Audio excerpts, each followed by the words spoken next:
दरम्यान खंडणी प्रकरणी वाल्मिक कराडची सीआयडी चौकशी सुरू झाली आहे। आज चौकशीचा पहिला दिवस आहे। सीआयडीच्या वरिष्ठ अधिकाऱ्यांकडून कराडची चौकशी सुरू आहे। वाल्मिक कराडच्या चौकशीतनं नेमकं काय समोर येणार ते पाहावं लागेल। दरम्यान वाल्मिक कराड बीड शहर पोलीस स्टेशनमध्ये असल्यानं इथं याच हत्या प्रकरणात असलेल्या 4 आरोपींना गेवराई पोलीस स्टेशनमध्ये आणण्यात आलं। दरम्यान वाल्मिक कराडच्या चौकशीनंतर त्याला वैद्यकीय चाचणीसाठी नेण्यात येणार आहे। दरम्यान काल केस कोर्टानं खंडणी प्रकरणात वाल्मिक कराडला 14 दिवसांची सीआयडी कोठडी सुनावली आहे। त्यामुळे आता 14 दिवस वाल्मिक कराडचा मुक्काम हा कोठडीतच असणार आहे। मोहसिन शेख आपले प्रतिनिधी आपल्यासोबत थेट जोडले गेले आहेत। मोहसिन, काय अधिकचे अपडेट्स आहेत या प्रकरणातले? सौरभ, नक्कीच काल केज न्यायालयाने जे आहे तर वाल्मिक कराडला 14 दिवसांची सीआयडी कोठडी सुनावली होती आणि त्यानुसार तो बीड शहर पोलीस ठाण्यात त्याची कोठडी सुरू आहे।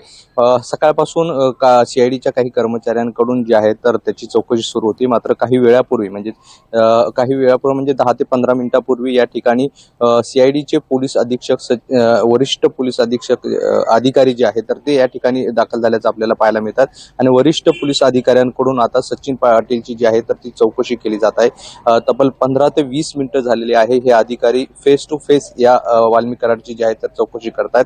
समोरासमोर वाल्मिक कराडला बसून त्याच्याकडून वेगवेगळ्या प्रश्नांची उत्तरं जाणून घेण्याचा प्रयत्न सीआयडीच्या अधिकाऱ्यांकडून सुरू आहे। आपण जर बघितलं वाल्मिक कराडवर खंडणीचा गुन्हा दाखल आहे, मात्र सोबतच संतोष देशमुख हत्या प्रकरणात देखील त्याचा संबंध असल्याचा संशय असल्याचं काल सीआयडीने न्यायालयात म्हटलं होतं आणि त्यानुसार त्याला पोलीस त्याची सीआयडी कोठडी देखील मागण्यात आली होती।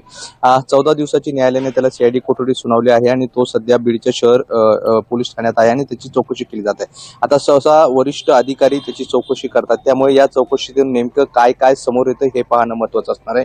सोबतच खंडणी बरोबरच वाल्मिक कराडचा जो आहे तर संतोष देशमुख हत्या प्रकरणात खरंच सहभाग आहे का हे पाहणं देखील महत्त्वाचं असणार आहे आणि हे सगळ्या गोष्टींची उत्तरं आता सीआयडीच्या चौकशीतून पाहायला समोर येणार आहे आणि सीआयडीच्या चौकशीचा आज पहिला दिवस आहे आणि पहिल्याच दिवशी जे आहे तर सकाळपासून त्याची चौकशी सुरू आहे। त्यामुळे आता या चौकशीतून नेमकं काय बाहेर येतं, काय सत्य समोर येतो आणि या सगळ्या प्रकरणात खंडणी सोबतच वाल्मिक कराडचा हत्या प्रकरणात खरंच सहभाग आहे का हे पाहणं महत्त्वाचं असणार आहे। सौरभ, निश्चितच या संदर्भातले अधिकचे अपडेट्स आम्ही तुमच्याकडून घेऊ मोहसिन। तुर्तास धन्यवाद।